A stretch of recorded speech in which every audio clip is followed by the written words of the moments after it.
Olá você que nos acompanha aqui pelo Cuiabrasa Podcast, sejam bem-vindos a mais um episódio. E antes de eu apresentar minhas convidadas de hoje, eu queria dizer para você que esse podcast está sendo gravado aqui nos estúdios da MD. Você que deseja produzir alguma coisa audiovisual, seu curso, sua palestra, tudo aquilo que envolva filmagens e gravações, você pode encontrar aqui na MD. Para isso, basta que você aponte o seu celular para esse QR Code que está aparecendo aí na tela, que a equipe da MD está prontinha para te atender, tá bom? E comigo aqui hoje estão elas, Cristiane Almeida, que é presidente do Conselho Municipal dos Direitos da Criança e do Adolescente, mais conhecido como CMDCA, e a Tereza Morokoski, que é conselheira do CMDCA e presidente do Instituto Atitude. Sejam bem-vindas! Muito obrigada. Maravilha, então. Então, esse nome grandão aqui, né, do conselho, a gente pode resumi-lo como CMDCA, é isso? Isso mesmo, CMDCA. Legal. E o Instituto Atitude é Instituto Atitude, né? Não tem muito segredo. Não. Mas tá, então a gente entendeu aqui que é o Conselho Municipal dos Direitos da Criança e do Adolescente. Eu poderia perguntar o objetivo, mas fica um pouco claro até no nome, né? A dúvida que me vem é, esse Conselho Municipal é ligado, presumo eu, ao ECA? Ou o ECA existe ainda? Porque ECA eu lembro quando eu era criança, tinha um ECA, né? Estatuto da Criança e do Adolescente. O ECA ainda existe? Se tornou isso? Ou isso é algo municipal do ECA? Só para eu entender onde que a gente chega com o CMDCA. Então, Lucas, o ECA existe, né, desde 1990, é uma legislação instituída em todo o Brasil, em todo o território federal, estadual e municipal. E o município de Cuiabá, ele cumpre e o CMDCA, ele existe, né, fundamentado aí pelo estatuto. Que legal, mas tem objetivos diferentes ou é uma área desses do estatuto, só para eu entender? Então, ele existe e tem objetivos diferentes, né, mas todos ligados para defesa dos direitos da criança e do adolescente, né? São instâncias, né? Nós temos as instâncias a nível federal, estadual e municipal. Entendi. Tá. Então o ECA ele é um estatuto ali que porque só fala que é da criança e do adolescente, né? Mas você mencionou que é dos direitos da criança e do adolescente, né? Exatamente. Ele tem os seus artigos, né, que vem deliberando em cada esfera a responsabilidade de cada ente da federação, né? E também defendendo e ali garantindo os direitos em seus artigos das crianças e dos adolescentes ligados aí à saúde, à educação, à responsabilidade da família, do Estado, da sociedade civil. É bem amplo, então é recomendável, quem não conhece, passar a conhecer e nós que trabalhamos, né, ligados aí ao direito das crianças e dos adolescentes, a gente precisa estar atentos a todas aos pontos que estão ligados lá e à execução também dos órgãos de fiscalização, de controle social que nós compomos, né? E esse estatuto ele chega a sofrer alterações ou adições no decorrer dos anos? Sim. Ele teve algumas atualizações, né, de legislação que consta lá no estatuto. Que bacana. E o Instituto Atitude? O que vem a ser o Instituto Atitude? O Instituto Atitude ele foi criado em 2007. E de lá para cá ele vem trabalhando com crianças e com idosos. Então hoje a gente trabalha nas duas pontas. Criança hoje eu estou trabalhando com acolhimento. Então nós temos 2 casas de acolhimento onde as crianças passam a morar lá dentro. E trabalhamos também com idosos. Os idosos, hoje eu tenho um projeto chamado Qualidade de Vida na Terceira Idade, onde eu apoio 6 associações dentro de Cuiabá e nós temos com atendimento com 300 idosos. Olha, e essas crianças que vocês recebem lá, elas são em quais situações, assim, para elas irem morar lá? Elas vêm de uma situação de risco, de vulnerabilidade social, de abuso de maus tratos, de toda essa situação. São as crianças que são retiradas do leito familiar, né, pelo conselho, pelos conselheiros, e aí passa pelo judiciário e o judiciário encaminha. E nós temos o objetivo de cuidar dessas crianças até elas serem reintegradas ou à família ou a família extensa. Família extensa que seria? Adoção. Adoção, né? E é semelhante, então, a uma casa de amparo? Só para eu entender Se tem algo parecido ou não. Sim, antigamente existiam essas casas, né? Só que era um número muito grande de crianças. E daí foi mudado o contexto e a forma de atendimento para casas de acolhimento, onde que a casa de acolhimento ela tem o objetivo de atender até 12 crianças. É uma casa normal, como se fosse a sua, como a minha, porém são crianças que a gente recebe. A gente tem que estar preparado para receber qualquer tipo de criança ali até 12. Na minha situação, é de 0 a 12 anos. Então, hoje em Cuiabá, nós temos 8 casas dessas. 8? Que pensa. 8. Assim. Parece muito, mas é pouco. É pouco. E aí, assim, é muito preocupante 8. É bom, mas é preocupante, né? Porque se as políticas públicas não estão funcionando, vai aumentando a quantidade Quanto de mais criança. casa, significa que mais crianças precisam Mais e precisa. o alerta sobe, né? Exatamente. E aí, complementando a Tereza, é importante destacar que essas 8 casas são divididas, né, entre sexo masculino e feminino, as idades também, né, tem específico para os adolescentes meninos e para as adolescentes meninas, né, de 12 a 17 anos. E aí, nessa casa, eles são assistidos por quais profissionais, assim, de pertinho? Eles são assistidos pela psicóloga, que faz e a assistente social, que elas têm o objetivo de trabalhar mais as famílias para poder fazer o direcionamento da criança. E os demais profissionais, por exemplo, educação, saúde, a gente ocupa toda a rede. Toda a rede. Então, todos esses atendimentos, precisa do médico. O médico não vai, a gente evita do médico ir dentro da casa, por quê? Para ele ter esse hábito social dentro do contexto social, né?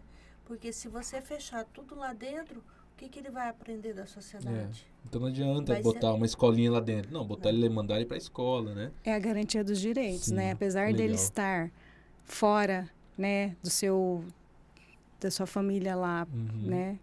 Que ele cresceu de origem, ele foi temporariamente para essa casa, porém ele precisa ter os direitos garantidos. Se precisa da saúde, o posto de saúde está lá, a rede de saúde, né, precisa atender a educação, a escola, a praça onde a casa é acoplada, vive, né, e eles estão, ele precisa ter o direito de ir e vir. Então, é garantir os seus direitos.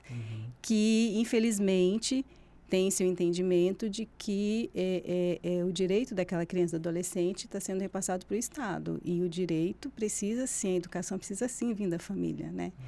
Então, a gente precisa fortalecer esses laços familiares, né?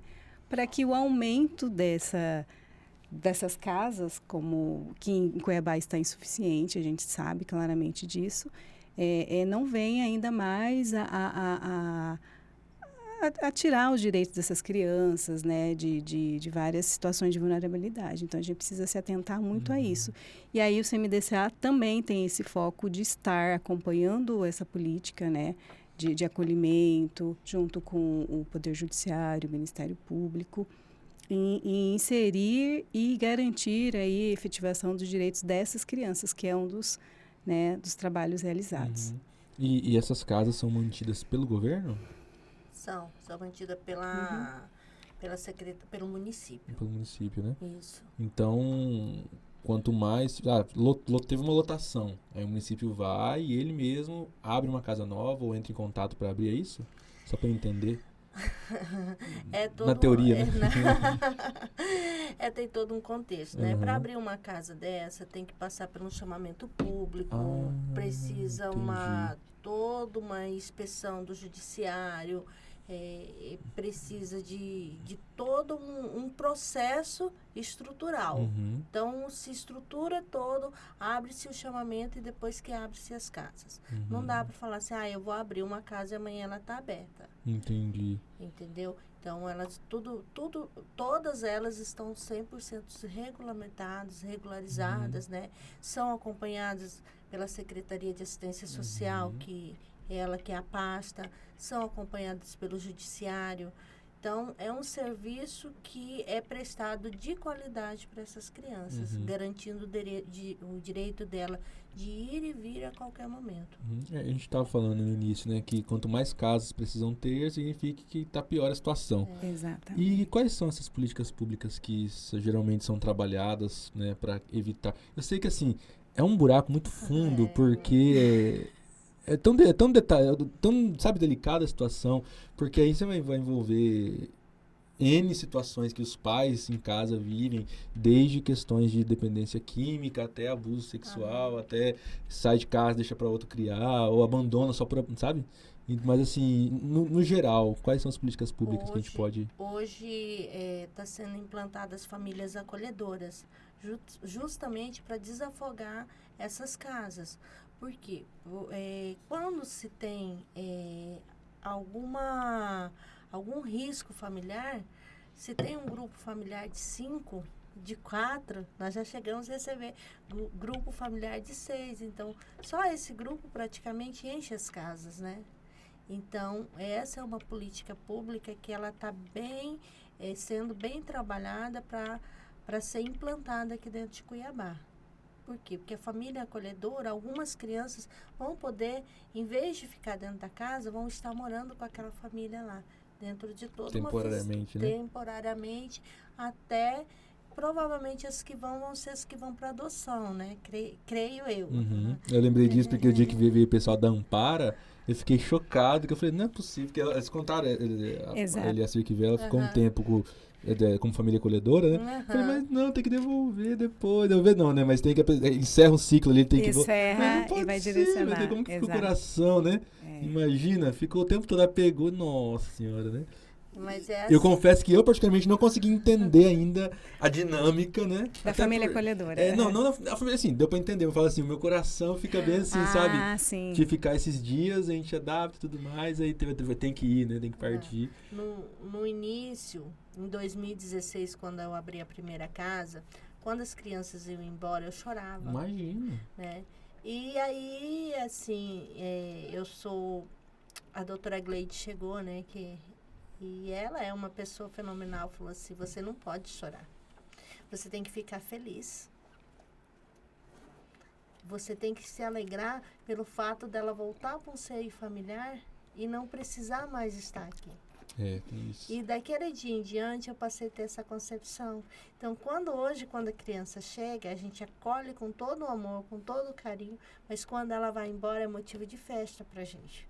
Porque sabe que ela está tendo uma outra oportunidade, ou na família dela, substituto sem riscos, ou na família de origem. Então, é isso que a gente quer da criança. Esse retorno para a família de origem.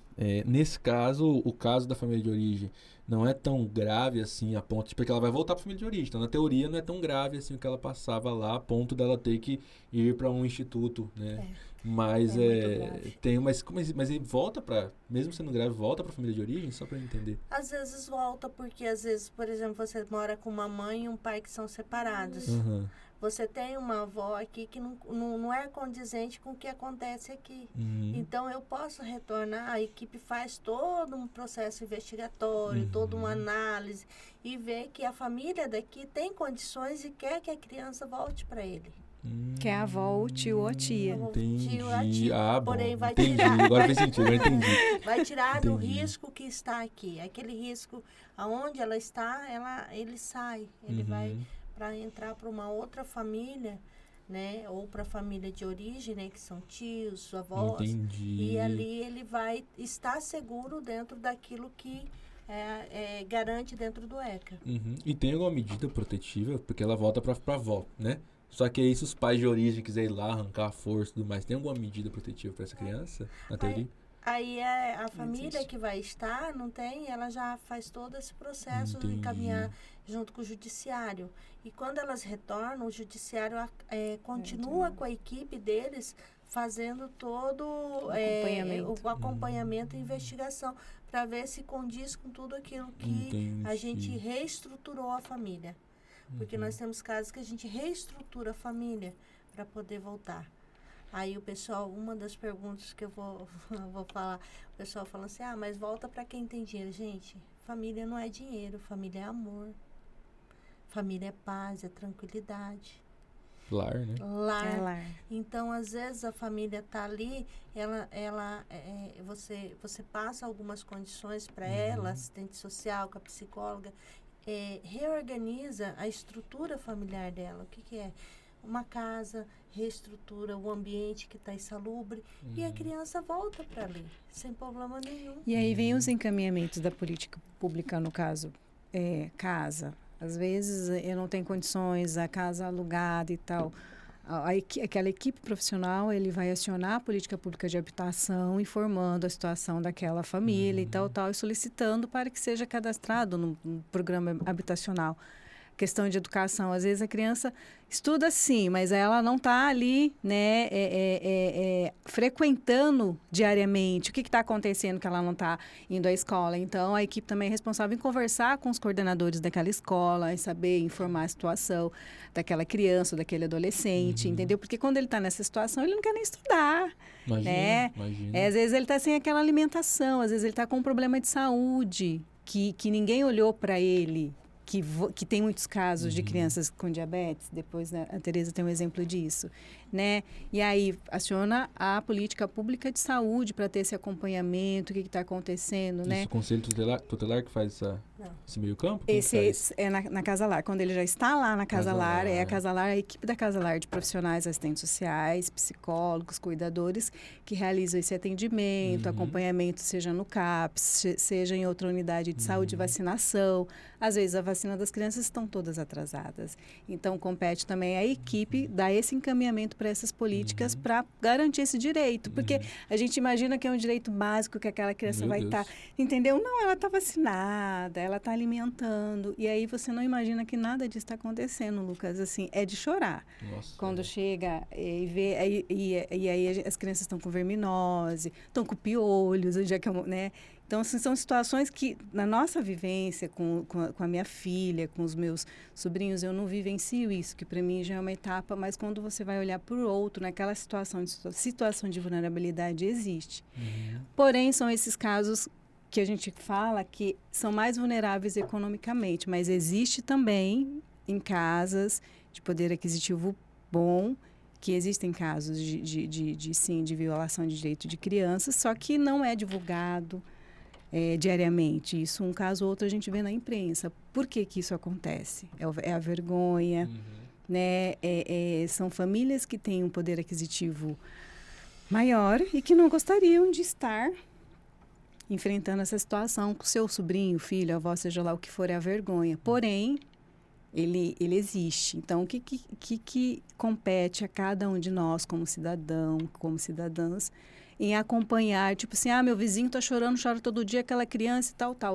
Não vou me meter. Não, você tem que sim ligar, se não anonimamente, o número 100, para saber se isso é corriqueiro, se não é. A criança chega com manchas na escola, roxa, machucado todos os dias. Então, se isso é escola particular, né? E aí, quem está olhando para aquela criança, para aquele adolescente, eu não vou me meter? Não, tem que sim que ter esse olhar observador, porque existe política e a gente precisa estar acompanhando, e as crianças são vulneráveis, né? Então, é um ponto também e aí a gente chama também de sistema de garantia de direitos, toda essa rede de proteção para as crianças e adolescentes, só que cada um na sua função, cada um fazendo o que é correto para poder executar, para garantir. Na prática, é fácil? Algumas situações não é fácil. Porque se tem situações que são sigilosas, tem situação que tem investigação policial, tem situações que demandam outros estados, outros municípios também. Então, é um caso de cada vez, né? Mas a gente existe realmente para poder trabalhar e para poder garantir isso tudo legalmente, né? Tudo isso tem legislação. A gente não pode simplesmente, um conselho tutelar não pode simplesmente chegar na casa da Tereza e tirar uma criança de lá, né? Então, e aí, especialmente esse mês, que nós temos aí a campanha 18 de maio, que foi, né, uma mobilização, que é um fato aí que aconteceu com relação ao chamamento, ao movimento, à visibilidade contra a exploração sexual de crianças e adolescentes, né? Isso existe.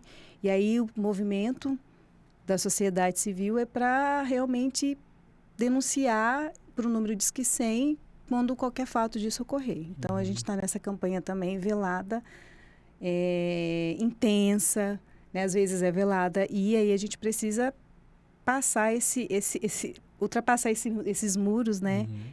Para poder garantir, trabalhar, executar a política para a criança e adolescente. E hoje, estatisticamente falando, assim, o que é mais corriqueiro na vida dessa criança que tem direito violado? É a parte de abuso ou é a parte de pais, né, que são dependentes químicos? Hoje, o que se vê mais hoje, assim, em Cuiabá, em cima disso? Ou é tudo misturado? Tudo misturado. É uma série de consequências que o único prejudicado é a criança. E um leva o outro. O violado mesmo vai ser a criança, porque o pai usa droga, a criança fica exposto. Isso já não nasce, né? Já nasce isso. Né? Então, assim, cada criança é um caso, cada situação é uma. Nunca vai chegar uma parecida com a outra. Mas, assim, é uma coisa eu te falo, que quando você pensa que você viu tudo, você não viu foi nada. Entendeu? E aí a gente adentra nas políticas, né? Por exemplo, quanto mais instituições a gente estiver trabalhando lá na ponta, lá dentro dos bairros, trabalhando com essas crianças, com projetos sociais, a gente consegue amenizar as situações. Por quê? Porque dentro das instituições que muitos casos conseguem ser resolvidos. Porque aquela pessoa a criança passa a confiar na pessoa que está dia a dia ali com ele, além da escola. E aí consegue tirar, por exemplo, a parte da manhã que vai ficar em casa sozinha, vai estar dentro de um projeto social. E assim, é o que hoje o CMDCA, né?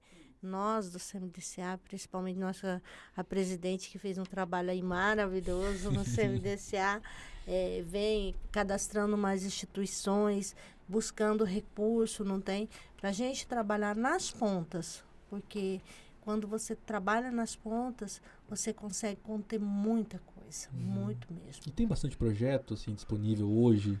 Tem. Em Cuiabá para as crianças, assim, à tarde, de manhã.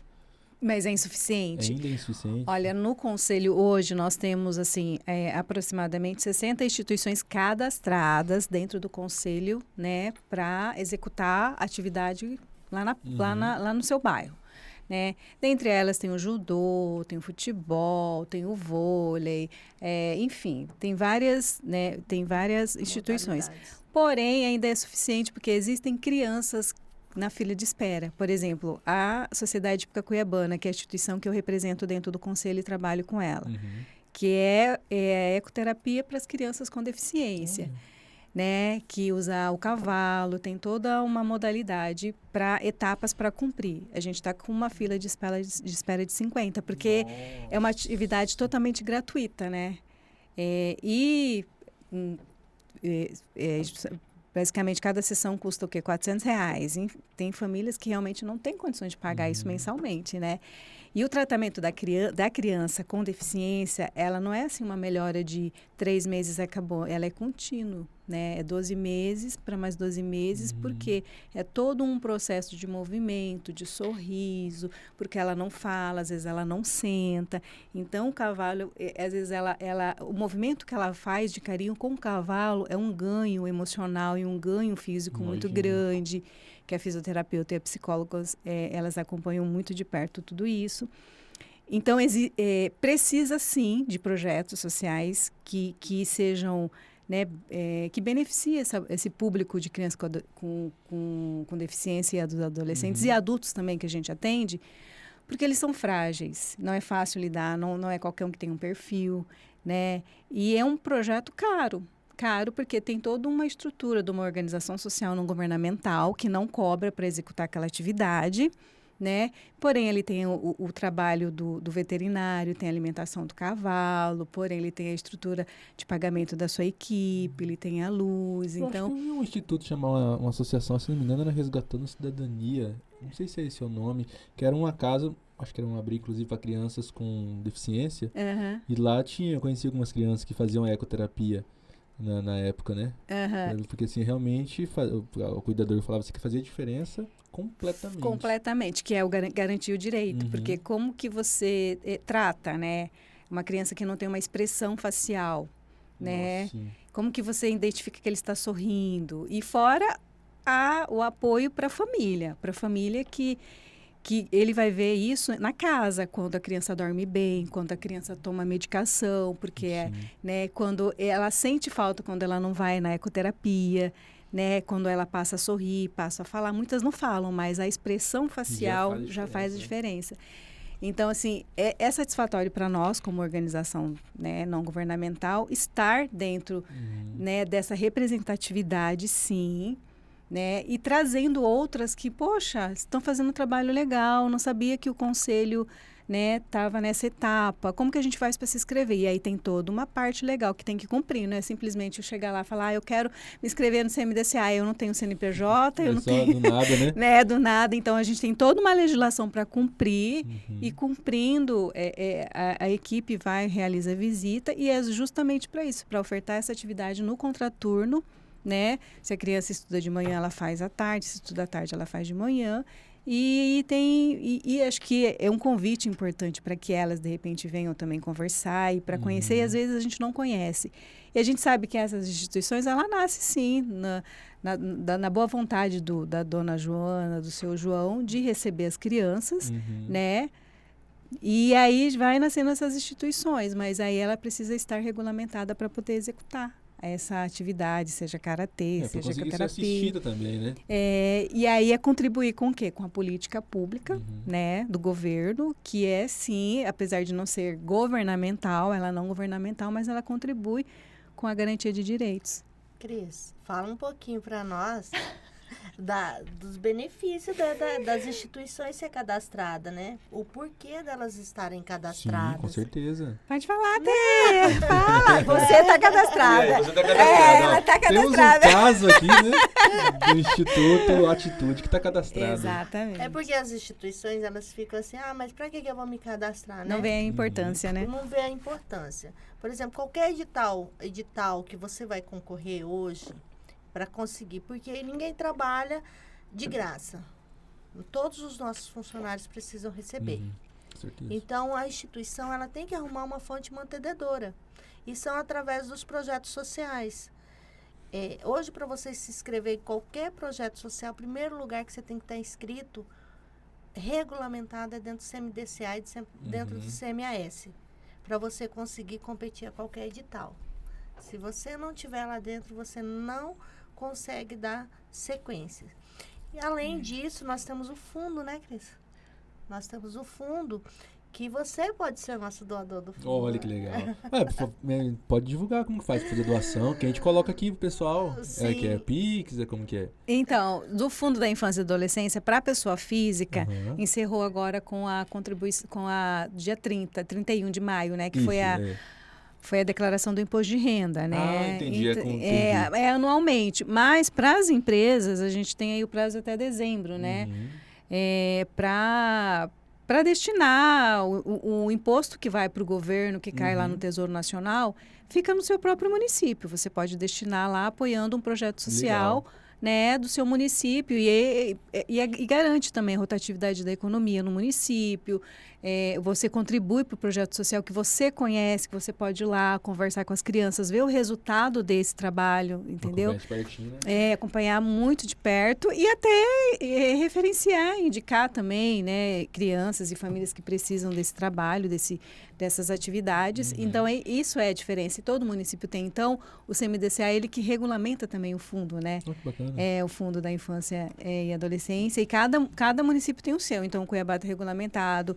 E aí, como que nós realizamos essa devolução desse valor, né, para quem está lá na ponta? É através de editais. Quem participa são só as instituições que estão cadastradas no conselho. E aí a gente lança o edital para poder essas instituições apresentarem um projeto e ser aprovado e receber a parceria aí o número de parcelas a parceria junto com a Secretaria de Assistência Social e executar. E aí o Conselho fiscaliza, o Ministério Público fiscaliza, entendeu?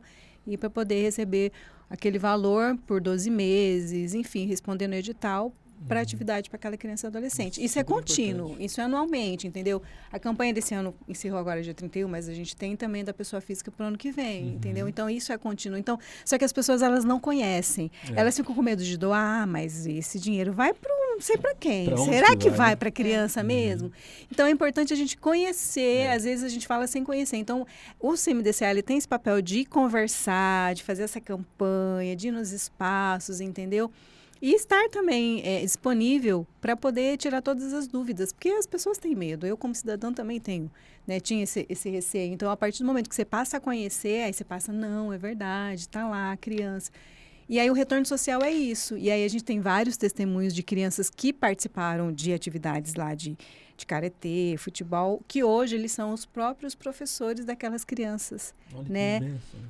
Então, assim, o retorno social na vida daquele cidadão é enorme. Hoje a gente tem vários históricos, né?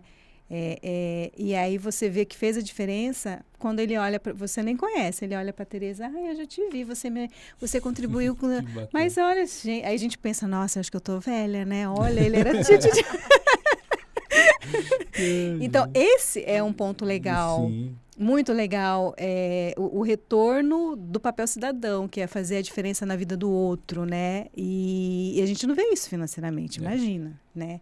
Só que só fica também quem ama e quem é apaixonado. Com certeza. Senão também não fica. Com certeza. Né? E aí a gente tem que pensar que tem instituições que infelizmente utiliza para outros meios, que aí não caminha muito tempo, é bloqueado, é denunciado, é fiscalizado, mas tem outras que sim, que são sérias, que têm aí há mais de 10, 15 anos nessa execução dessa atividade e está vindo para o conselho se inscrever, conversar conosco para poder garantir essa etapa aí do fundo, né? Que é um retorno social que o empresariado doa para o fundo da criança e a partir do momento que caiu no fundo é dinheiro público. Porém, o retorno que a gente tem para a instituição, ele sai por meio de edital. Não posso simplesmente ir lá, eu quero e doar, não. Aí passa pela plenária do CMDCA, que se reúne mensalmente, que é composto de governamental e não governamental, né? 5 governamentais e 5 não governamentais.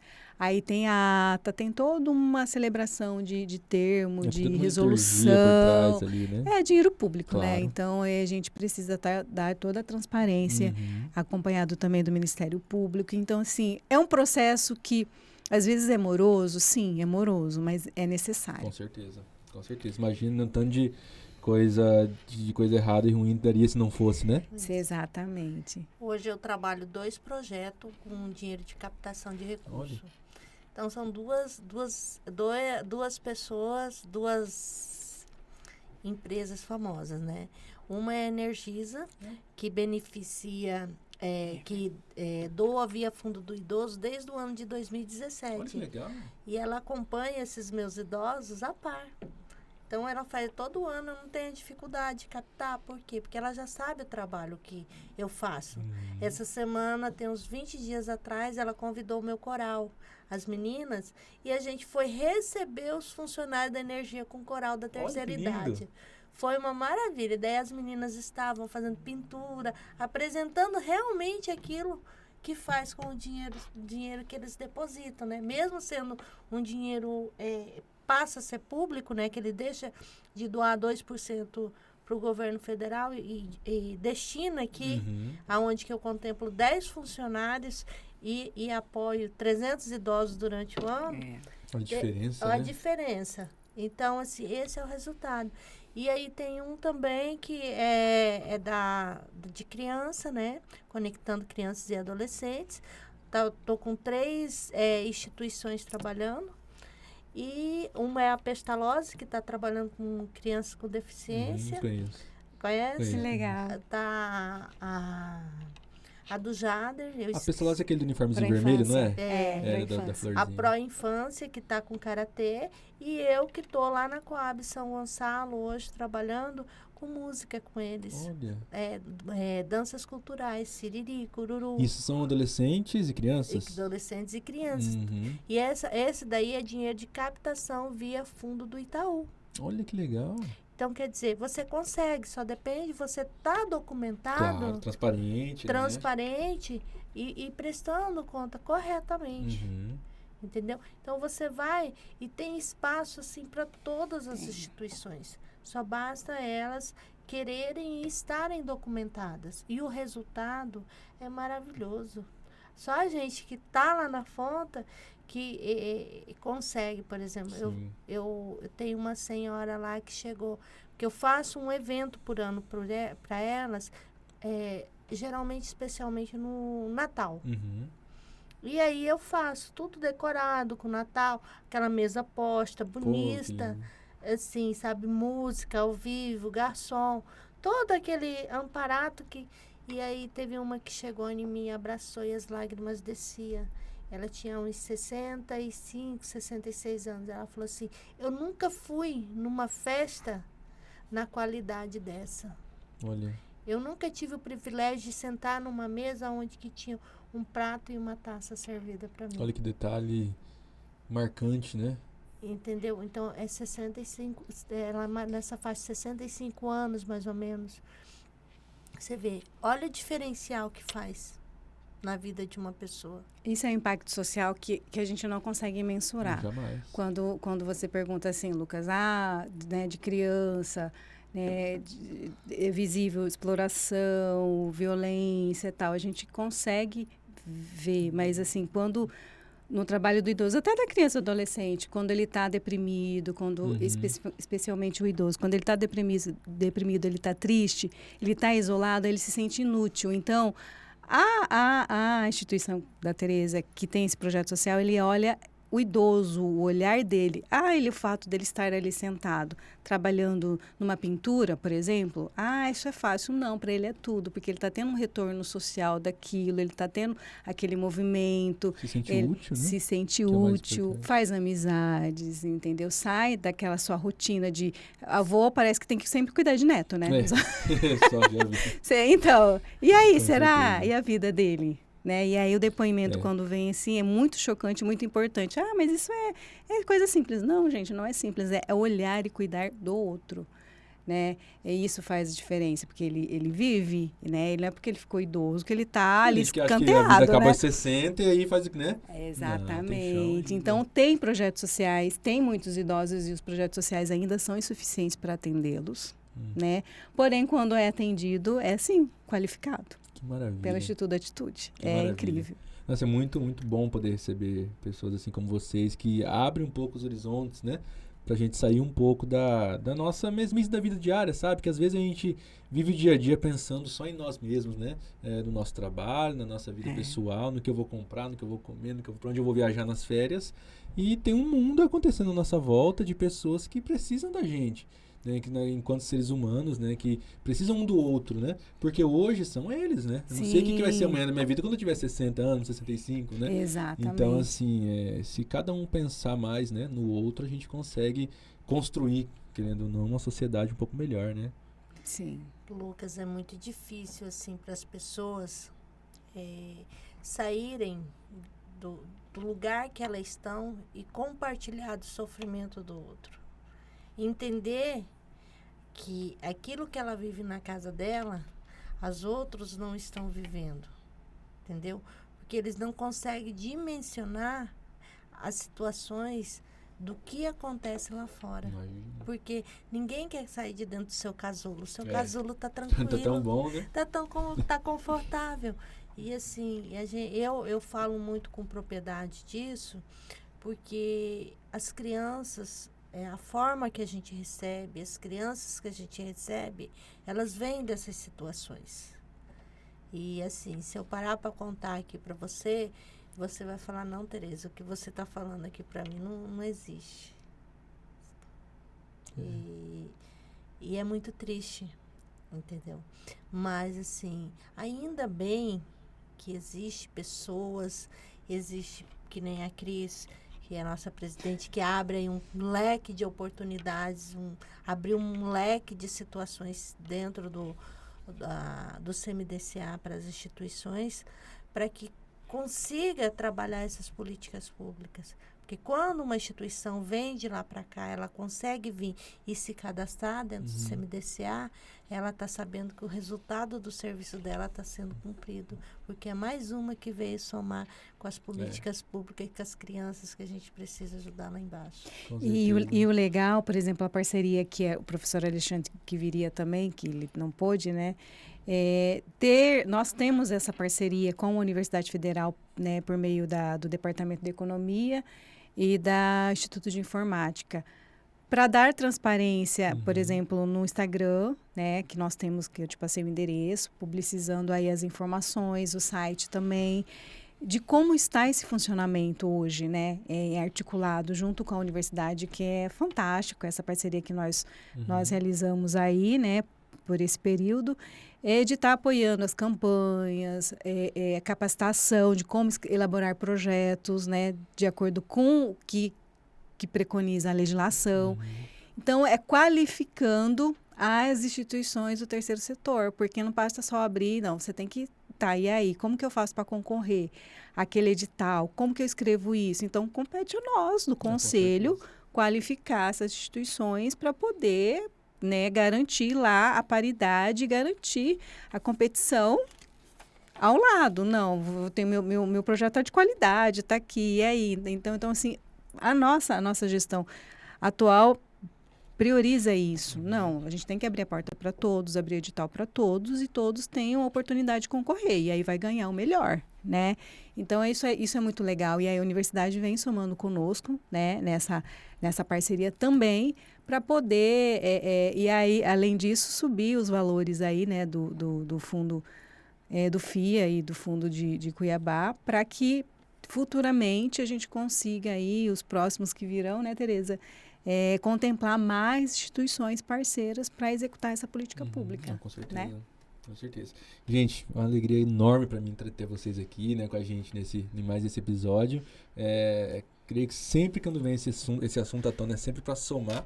Queria muito poder estender, a gente ficar trocando, porque assim, falamos só um pedacinho, né? Só um pedacinho. Tem tanta coisa assim, estendo novamente o convite para vocês voltarem aqui, pra gente continuar, trazer até outras pessoas, né, professor que não pôde vir, né? Sim. Que ele possa vir numa próxima. E eu agradeço de coração a presença de vocês aqui, para nos permitir entender e aprofundar cada vez mais nesse tema que é tão importante, viu? Que legal. Eu agradeço e queria aproveitar a oportunidade para convidar. Fique à né? vontade. Dia 19, 20 e 21 a gente vai estar capacitando os conselheiros de Cuiabá. De junho agora. De junho agora. Vai ser na CDL, dentro do Instagram do Instituto tem o link de inscrição. Lá nós vamos estar trazendo pessoas de fora, para trazer as visões de fora, como que funciona, quanto que dá para captar, o que devemos fazer. Olha que bacana. E ensinar também como que faz os projetos, as normativas, porque para você desenvolver um projeto, você tem toda uma normativa. Então, nós vamos estar 3 dias de capacitação. Maravilha. O Instituto Atitude, via Fundo do Idoso, vai estar 3 dias capacitando a sociedade civil e junto com o terceiro setor, para poder ajudar e fortalecer os fundos. Que maravilha. E tem um convite também? Vou fomentar o convite da TV. Não, só fomentar, estarei presente também, participando, né? E agradecer o convite. É maravilhoso esse espaço aí para essa troca de informação, e aceitamos sim, né? Vir numa próxima para poder ampliar mais aí as informações. Que maravilha. Vamos Obrigada. Conversar certinho pra gente poder visitar o Instituto, Exatamente, né? legal. Conhecer, fazer umas filmagens lá, né? Pra gente ver de pertinho, né? Que é muito Vai ser bacana, muito porque é legal a gente bem-vinda. falar aqui, mas mostrar é melhor ainda, né? Exatamente. Então vamos marcar. Vamos. E você que nos acompanhou até aqui, muito obrigado pela sua audiência. Não esqueça de se inscrever no canal, deixar seu favorito, gostei e curtir e seguir o nosso Instagram, que lá também tem todas as informações, tudo isso que elas falaram aqui. Vejo vocês no próximo episódio. Até mais.